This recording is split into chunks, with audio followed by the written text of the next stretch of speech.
আমি ডিভোর্স চাই। আমি ওর মতো ছেলের সাথে সংসার করবো না। ওর সাথে সংসার করতে হলে না আমার মরে যেতে হবে, কারণ আমার নিঃশ্বাস বন্ধ হয়ে আসে।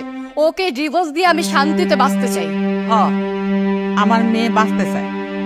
এই পোলার সংসার কইরা যদি ওদের শিকলবন্দি হয়ে থাকতে হয়, তাহলে তো ও সংসার করা যাবে না। মা একদম ঠিকই বলছে, ওর মতো ছেলের সাথে না সংসার করা যায় না। আমি আমার বাবা মার কাছে সবসময় স্বাধীনতা পাইছি, কিন্তু ওকে ওকে যেদিন থেকে বিয়ে করে এই বাড়িতে আসছে আমার স্বাধীনতা নষ্ট হয়ে গেছে। ওর কথায় উঠতে হয়, ওর কথায় বসতে হয়। আমি এরকম জেলখানা নামক সংসারে থাকতে পারবো না। আমার মেয়েরে আমরা রাজরানীর মতন করে বড় করছি, আর আমার সেই মেয়ে ওর সংসারে আইসা চাকরানির মতন থাকবে, এটা কোনোদিনও সম্ভব না। আপনি তো মেয়ের মা, আপনি একটু চুপ করেন। মালা, তুমি ওর সংসার করতে চাও না, তার কারণটা কি? ওর সংসারে তোমার ভাল লাগে না, তা ওর সংসারে গেলে তোমার ধুম বন্ধ হয়ে আসে, এর কারণটা কি? তুমি একটু খোলাসা করে বললে আমরা একটু বুঝতে পারবো। আজও আপনারা বুঝতে পারতেছেন না যে কেন সংসার করতে চাইতেছি না? ওর মতো ছেলের সাথে সংসার করা যায় না, এর লাগে সংসার করতে চাইতেছি না। তাছাড়া আমার বাবা মা ছোটবেলা থেকে আমার আদর যত্ন করে বড় করছে। আমি যা চাইছি আমার সবসময় তাই দিছে, কিন্তু ওর সাথে বিয়ে হওয়ার পর থেকে তো একটা কিছু পাই নাই, উল্টা ও আমার সবসময় বান্দি দাসের মতো খাটায়। সমস্যা নাকি? আমি কি মানুষ না নাকি? আমার সাথে এরকম আচরণ করবো আর এরকম একটা পোলার লগে আমি সংসার করবো? আমি এরকম পোলার লগে সংসার করতে পারবো না, পারবো না, পারবো না। তুমি স্বাধীন মতো চলতে পারছো না, আর ওর সংসারে এসে তুমি শিকল বন্ধ হয়ে গেছো। এটাই তাহলে তোমার বড় সমস্যা? হ্যাঁ, এটাই আমার বড় সমস্যা। আমি যা বলতেছি ঠিকই বলতেছি।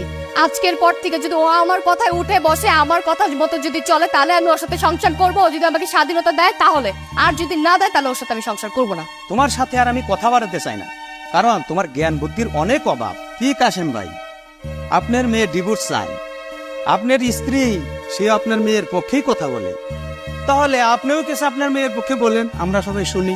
আসলে যে মেয়ের সংসারে মেয়ের মা পণ্ডিত সাজে, সে সংসার কখনো টিকে না। এটাই সত্য, এটাই বাস্তব। আর আমি যতটুকু জানি, আমার মেয়ে কখনো স্বামীর সংসারে অভাব অনটনে নাই, কোনো অসুবিধাই নাই। স্বামী হয়ে স্ত্রীকে শাসন করবে, এটাই স্বাভাবিক। সব স্বামী চায় তার স্ত্রীকে আয়ত্তে রাখার জন্য। আমি আসলে একজন ভালো মানুষকে মুক্ত করতে চাই। আশা করি আপনারা আমার কথাটা বুঝতে পারছেন। তুমি কি বুঝাতে চাইতেছো? মেয়ের সংসারে মা পণ্ডিত মানে মা কি পণ্ডিতি করতে গেছে? খবরদার, তুমি আমাদের মা মেরে নিয়ে কোনো আজে বাজে কথা বলবা না। বুঝতে পারছি আপনার কথা। যে সংসারে স্বামীর প্রতি বউয়ের অবহেলা, সে সংসারে সুখের আশা করা যায় না। সুতরাং ডিভোর্স হওয়াটাই ভালো। কাজী সাহেব, আপনি আপনার কাজ শুরু করেন।